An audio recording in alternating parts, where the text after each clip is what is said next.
Il a été question de Thauvin, qui avait des intérêts de club italien. Étant donné que c'est un des fleurons de l'équipe, vous pouvez dire non, Florian Thauvin ne partira pas cette année.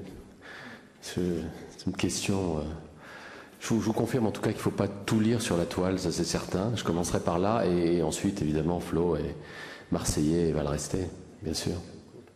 Et comme le disait Andoni, du caractère en revanche, là il en faut pour jouer au Vélodrome.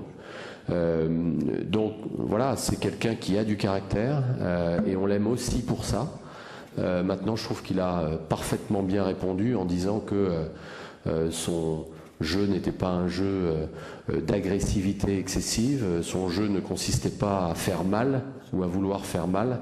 Son jeu, c'était d'aider les autres, et ça, je trouve ça assez remarquable pour quelqu'un de son profil, et c'est probablement une caractéristique des très grands joueurs que de commencer par une première phrase qui est « moi, je suis là pour aider les autres ».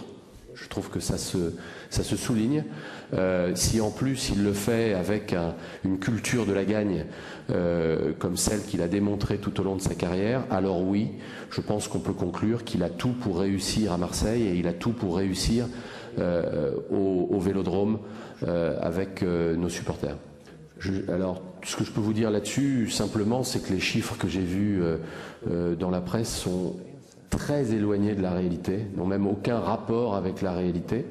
Je pense qu'il est important de garder une homogénéité dans les pratiques salariales, y compris dans un club de football, comme on le fait dans toute entreprise.